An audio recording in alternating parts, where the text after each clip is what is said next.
রাসূল সাল্লাল্লাহু আলাইহি ওয়াসাল্লামকে সৃষ্টি না করলে পৃথিবীর কোনো কিছু সৃষ্টি করা হতো না, এটা সত্য নাকি মিথ্যা? ভাই, নবী করিম সাল্লাল্লাহু আলাইহি ওয়াসাল্লামকে সৃষ্টি না করা হলে কিছু সৃষ্টি করা হতো না, এমন একটা হাদিস পাওয়া যায়। সে হাদিসকে হাদিস বিশারদরাই জাল বলেছেন। যেই টাকাকে ব্যাংক কেটে দিয়ে কোনায় আপনার একটা ছিদ্র করে দিয়ে ঘোষণা দেয় এটা জাল, তারপরে সে টাকা কেউ নিবে? যে এটা তো টাকা বাংলাদেশ ব্যাংকের সিল আছে, তো সে বাংলাদেশ ব্যাংকই তো আবার এটাকে দাগ দিয়ে দিছে। হাদিস ঠিকই কিতাবে আছে, কিন্তু যে কিতাবে আছে মুহাদ্দিসরাই আবার বলে দিয়েছেন এটা কি জাল। তো আপনি হাদিসটা নিলেন না, জালটা তাদের কমেন্টে নিলেন, এটা কিভাবে হতে পারে? এই জন্য নবী সাল্লাল্লাহু আলাইহি ওয়াসাল্লামকে সৃষ্টি না করা হলে আসমান জমিন সৃষ্টি করা হতো না। এই মর্মে যে হাদিস পাওয়া যায় সেই হাদিসটি সহিহ বা বিশুদ্ধ নয়, সেটা জাল, ভিত্তিহীন।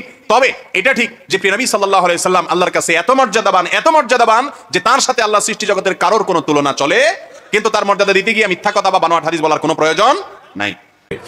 পারিবারিকভাবে বিয়ে হওয়ার পর স্ত্রীকে বলে স্বামী তোমাকে আমার পছন্দ হয়নি, আমার অবস্থা স্ত্রীর করণীয় কি?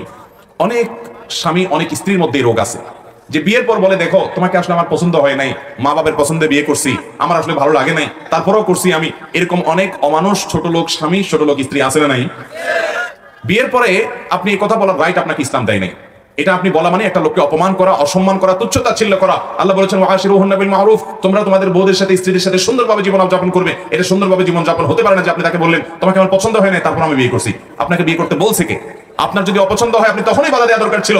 আপনি তখন বিয়ে করে এখন বলতেছেন আমার তোমাকে পছন্দ হয় নাই। এটা অবশ্যই একটি ন্যাক্কারজনক কাজ, গুনাহের কাজ, পাপের কাজ। এগুলোর কারণে আমাদের আমল বরবাদ হয়। আল্লাহ তাআলা আমাদের সবাইকে দাম্পত্য জীবনে সুখী